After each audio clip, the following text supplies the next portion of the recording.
They're saying, well, this guy has immoral character or conduct. What the fuck does that even mean? What the fuck does that even mean? I challenge you to find someone who can accurately define morality in the same way that you or anyone else does.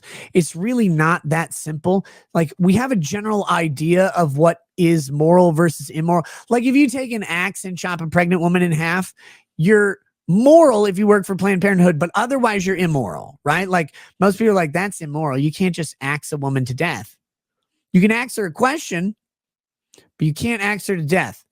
That's not good. And if the baby's in there, that's double well, it's like 1.5 ungood. So you can't do that. So you have to like figure out outside of these big principles of morality, like stealing bikes is moral for some people and immoral for others.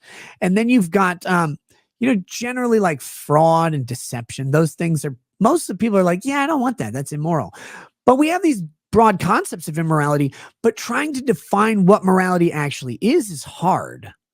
So I have a definition that it's my working definition. So bear with me on this. I'm sharing this with you out of the goodness of my heart, and maybe it'll be useful for you or maybe not. But I think this is critical.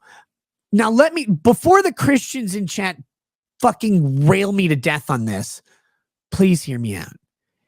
Do I think there is an objective morality? Yes. I think there's an objective moral good. I believe in a creator, a Christian God, Judeo-Christian. Maybe he's got high interest.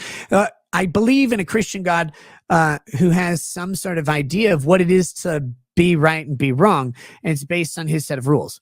Now, do I think that humans accurately have ever portrayed it? No, not really. I think we try really well, but I think that God gives grace a little bit for us to kind of screw up as long as we're giving it a shot.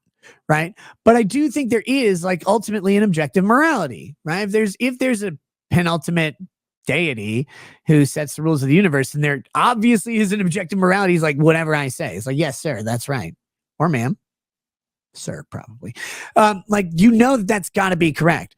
So I do think that there is, but I don't think that we accurately assess it anywhere on earth. I think we make our best guesses.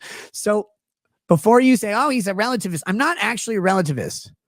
I do believe in objective morality. I do. And watching Big Bang Theory is immoral objectively. So know that I'm correct in this.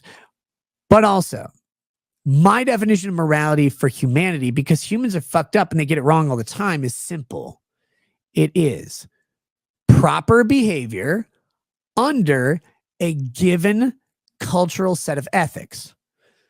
Which means that it's going to vary by geography, your moral behavior. And obviously it does. Like in some places you eat peanut butter, in other places you eat bugs. Proper behavior varies by location, by culture, by demographics, by age, by education, by wealth, by a whole bunch of factors. So morality is like on earth practically is relative to the society and the culture you're in at the time of your action, and is proper behavior under their accepted set of ethics. That's a good way to think about this. So then you think about, okay, what is immoral character or conduct when we're talking about a Minnesota public school teacher?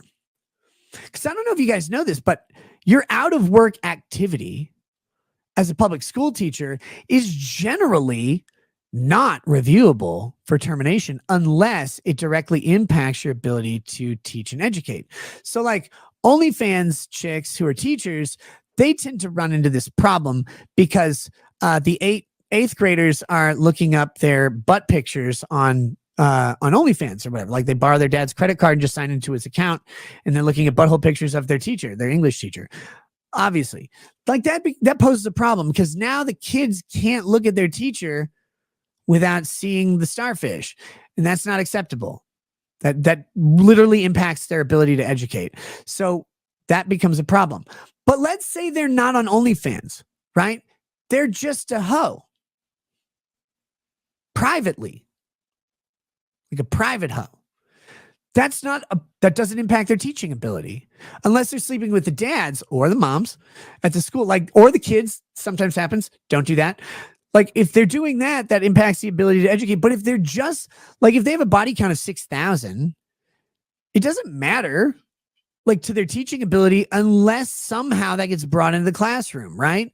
So what is immoral behavior for a teacher? It has to be something that is actually brought into the classroom and impacts the education. That's why the reason I'm bringing this up is that's why the appeals court is saying this is overbroad, because just saying immoral character or conduct is going to sweep up protected activity.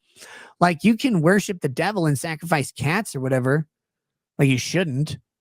But like if the kids don't know, like it doesn't matter so much. That's illegal. Don't kill cats.